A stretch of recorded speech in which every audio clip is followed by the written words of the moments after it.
आज की जो स्टोरी आप लोगों के सामने रखूंगी, इस स्टोरी में कुछ ऐसी बातें हैं जो मुझे गोपनीय रखनी है। क्यों रखनी है वो भी आगे चल के आप लोगों को बताऊंगी।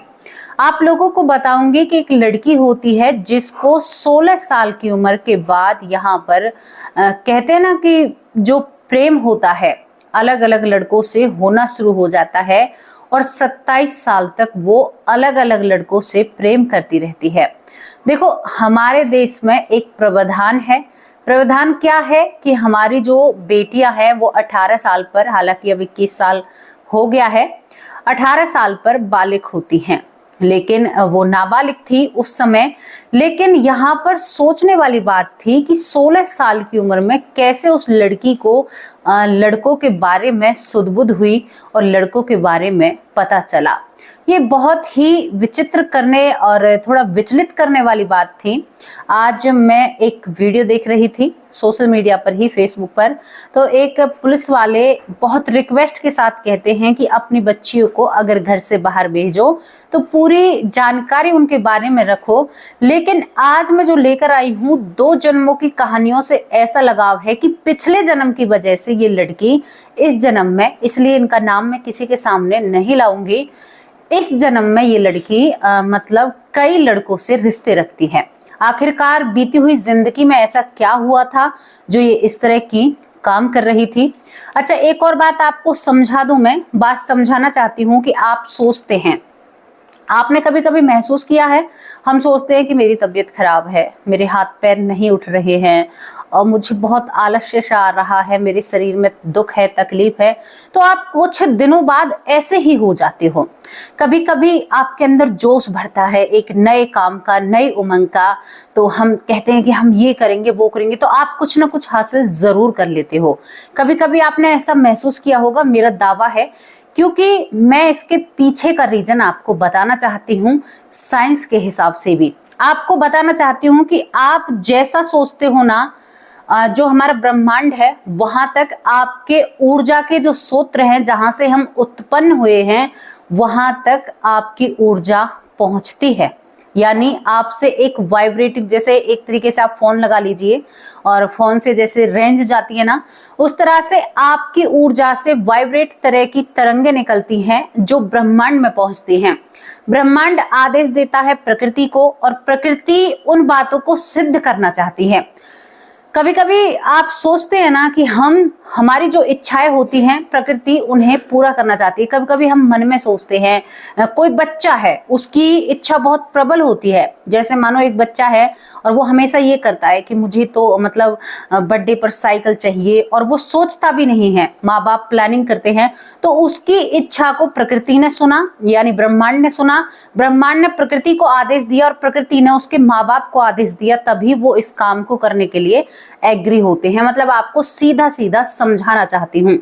तो आप जो सोच रहे हो ना, वो भी सोच समझकर ही सोचना, क्योंकि जो भी हम सोचते हैं हर एक बात की वाइब्रेट ऊपर जाती है और ब्रह्मांड आपकी बातें जरूर सुनता है।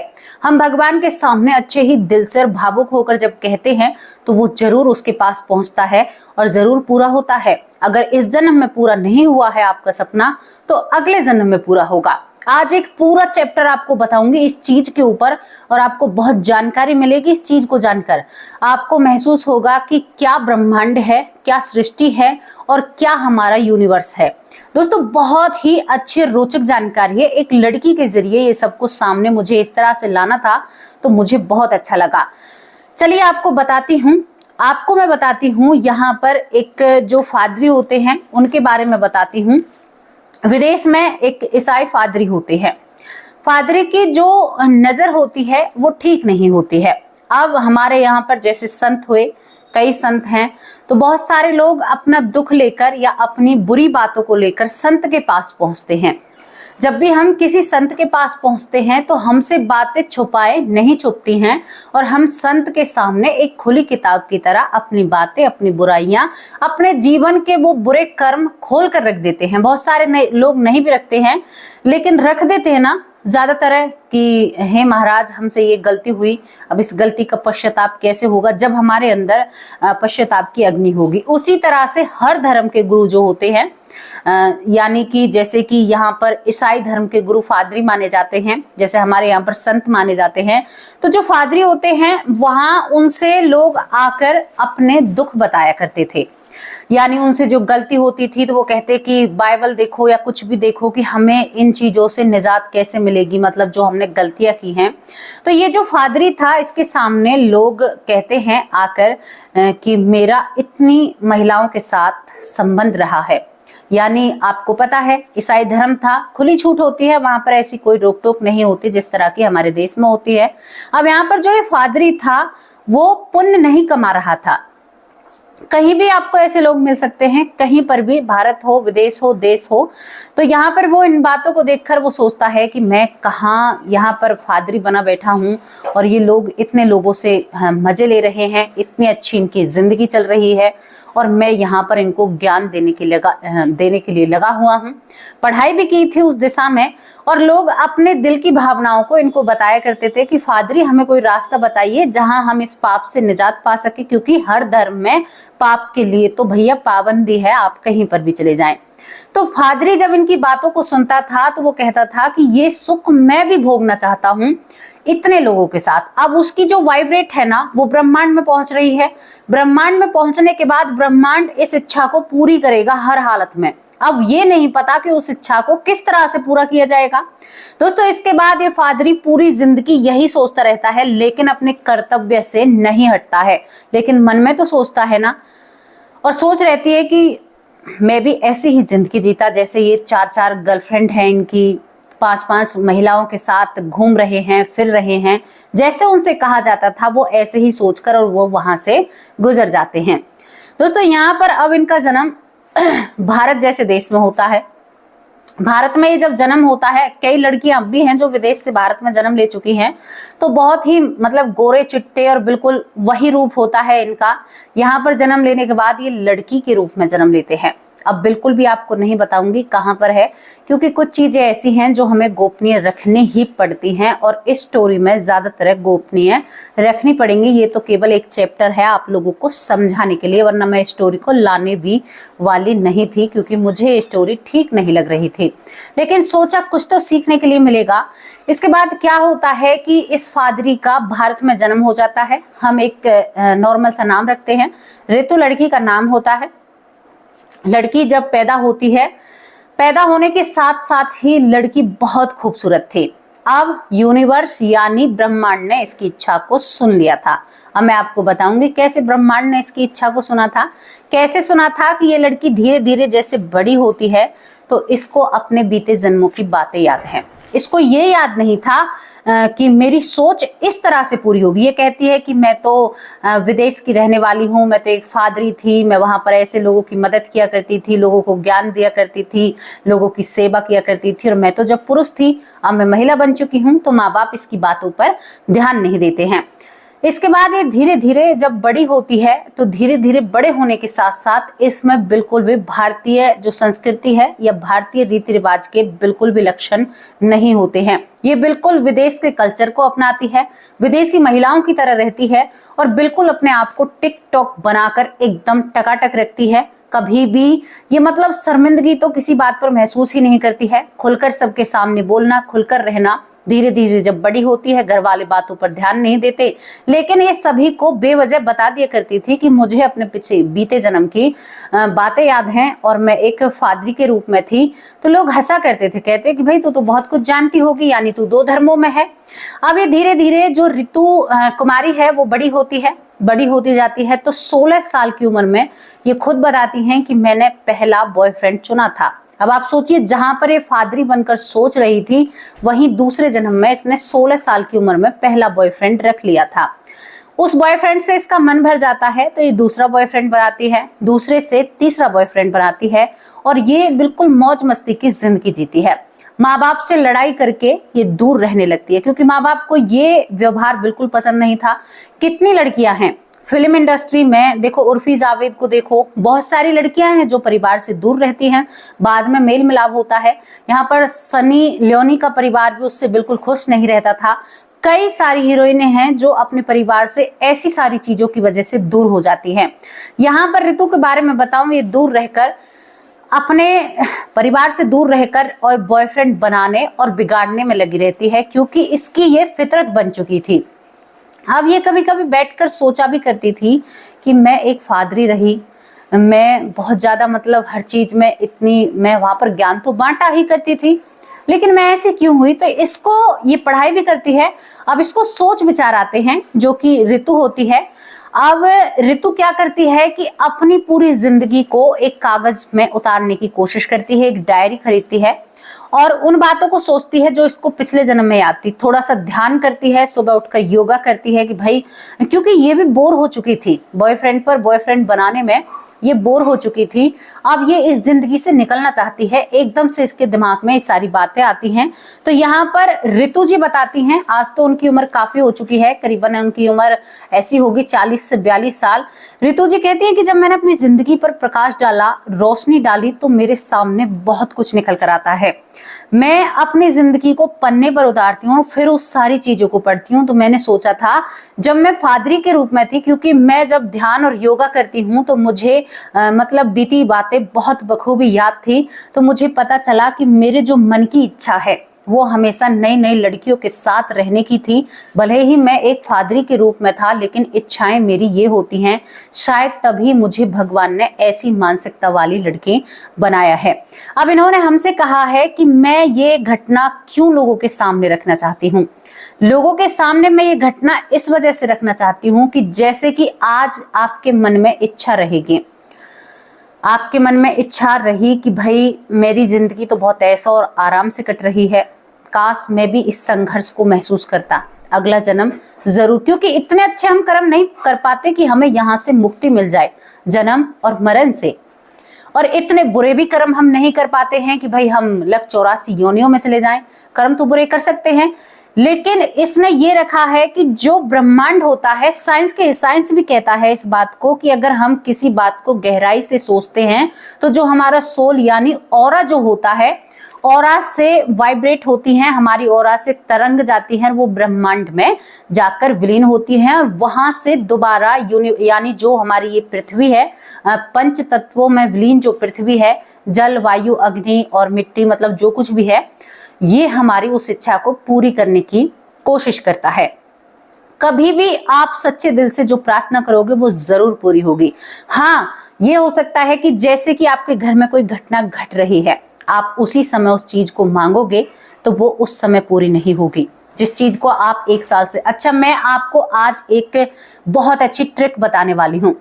आपका कोई भी सपना है, उस सपने का एक फोटो बनाइए, यानी जैसे आपका सपना है बड़े घर का, एक बड़े घर की फोटो लाइए और उस फोटो को अपने कमरे में सामने लगाइए, जहां पर आप सोते हैं, पैरों की तरफ। जो आपकी पहली नजर खुले तो उस फोटो पर ही पड़े। मैं दावे के साथ कह सकती हूँ 4 या 5 साल के अंदर आपका वही सपना, वही जिंदगी जो आपने अपने दिमाग में इमेज बना रखी है, क्योंकि ब्रह्मांड उसे पूरा करने की कोशिश करता है। आप कर देखिए, जरूर पूरा होगा, ये मेरा विश्वास है, ये मेरा दावा है। दावे के साथ कह रही हूँ क्योंकि इस बात को साइंस भी मानता है और ये हमारे वेदों में, ग्रंथों में हर जगह लिखा हुआ है। तभी तो कहते हैं कि उस ईश्वर की श्रद्धा वो हर किसी पर ध्यान रखता है, चाहे कोई कैसा भी हो। आप कर देखिए, जरूर पूरा होगा।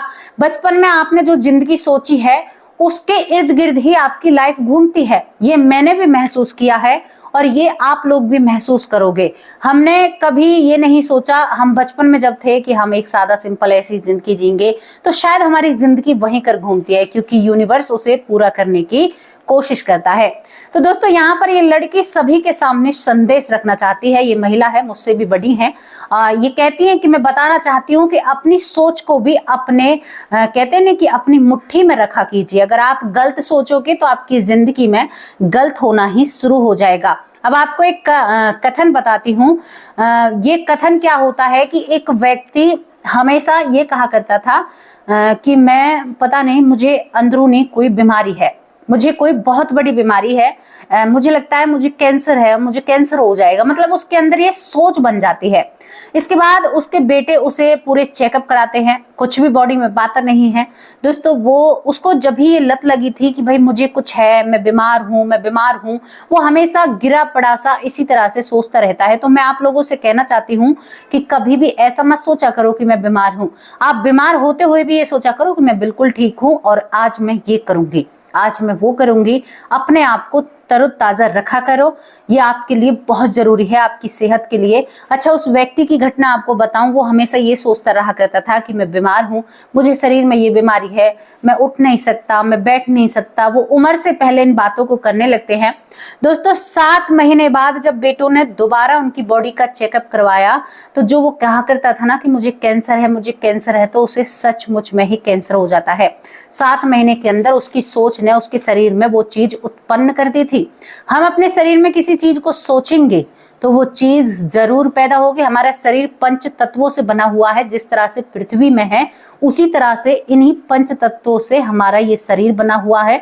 अगर हम अपने मन में कोई चीज सोचेंगे तो ये भी एक पृथ्वी या यूनिवर्स की तरह काम करेगा और वो शरीर में उस चीज को उत्पन्न कर देगा। जो बीमारी आपको है नहीं, उस बीमारी को भी आपके सामने लाकर खड़ा कर देगा।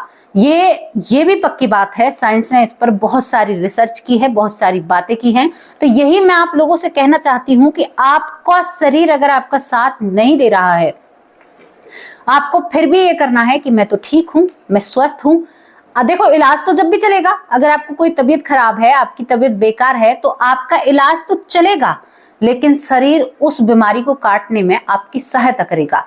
अगर आप बीमारी को सुनते ही कहोगे कि अब मैं नहीं बचूंगा, तो आप सच में ही नहीं बचोगे। आपकी सोच के ऊपर आधारित होता है। इस बात को अपने पल्ले में गांठ बांध कर रख लीजिए, ये सच्चाई है, ये हकीकत है। तो कैसी लगी आपको यहाँ पर आज हम ऋतु जी के बारे में बताए, उन्होंने गंदी आदतों को बिल्कुल छोड़ दिया है। दोस्तों बहुत सारी ऐसी होती हैं ऐसी चीजें जिनको मुझे कहने में वो थोड़ा सा तकलीफ हो रही है, क्योंकि ये चीजें सही नहीं होती हैं कहना, लेकिन यहाँ पर ऋतु जी बताती हैं। हालांकि उनका नाम ऋतु भी नहीं है, मैंने नाम एक टेम्परेरी नाम रखा है। वो कहती है कि मैं लोगों को बताना चाहती हूँ कि अपनी इच्छाओं को अपनी काबू में रखा कीजिए और हमेशा हमेशा अपने आप को एक अच्छा और नेक रखा कीजिए। एक अच्छा और नेक इंसान मिलना बहुत बड़ी बात हो जाती है, लेकिन आपको सोच समझकर अपनी बातें बोलनी होंगी, अपनी बातों को लोगों के सामने रखना होगा, क्योंकि ये आपकी जीवन से जुड़ी हुई हैं। अच्छा, अब ये घटना, ये स्टोरी यहीं पर समाप्त होती है। जिसको मैं पुनर्जन्म से जोड़ूं या किससे जोड़ूं, क्योंकि इसके बारे में ज्यादा साक्ष्य नहीं है। जिस तरह से मैं आपको डेट देती हूँ, गांव देती हूँ, इसमें मैंने आपको कुछ नहीं दिया है, लेकिन कुछ ना कुछ तो सीखने को मिलेगा ना भाई। तो यही जानकर आप इसको देख लीजिएगा। अब यहाँ पर मेरे भाई हैं राजकुमार निर्मलकर, छत्तीसगढ़ से, बहुत प्यारे भाई हैं, बहुत मतलब सम्मान करते हैं, मुझे छोटी बहन मानते हैं और बहुत ही ज्यादा इनका लाड दुलार हमारे ऊपर रहता है। मेरे बहुत प्यारे भाई हैं, तो बहुत बहुत धन्यवाद भाई जी, आपका तहे दिल से शुक्रिया अदा करती हूँ। और आप नाराज भी हो चुके थे, आपने नाम लिखना बंद कर दिया था, तो उसके लिए माफी चाहते हैं। खम्मा घनी बहुत बहुत धन्यवाद। लाल जी शर्मा बहुत बहुत धन्यवाद। सरयू बाला मेरी बहुत प्यारी बहन है। परबत दास बहुत बहुत धन्यवाद। सुरेंद्र कुमार बहुत अच्छे भाई हैं। एस गोपाल बहुत बहुत धन्यवाद। सुनीता बहन बहुत अच्छी बहन है। अन्नू सिंह दिल्ली से बहुत प्यारी बहन है। राजेंद्र सिंह भाई बहुत अच्छे भाई हैं। लूना राम मोदी छोटे भाई हैं, बहुत बहुत धन्यवाद। सुरेंद्र कुमार बहुत अच्छे भाई हैं। अनिल व्यास जी बड़े भाई हैं, बहुत अच्छा कमेंट करते हैं। सुमन कुमारी बहुत अच्छी प्यारी बहन है। पुष्पा पांडे बहुत अच्छी बहन है। पूनम यादव बहुत बहुत धन्यवाद। पूर्णिमा देवी बहुत अच्छी बहन है। पी जाना मिश्रा बहुत बहुत धन्यवाद। चित्रा वर्मा बहुत बहुत धन्यवाद। बीबी सिंह भाई बहुत अच्छे हैं। लीनू बहुत बहुत धन्यवाद। दीपा गुप्ता बहुत अच्छे कमेंट करती हैं। अंजू बहुत प्यारी बहन है। प्राणिता विजया बहुत बहुत धन्यवाद। लखविंदर सिंह भाई बहुत बहुत धन्यवाद। मीनू मिश्रा बहुत अच्छी बहन है। जयश्री इनकी आईडी का नाम है, बहुत बहुत धन्यवाद। संतोष चौधरी बहुत बहुत धन्यवाद।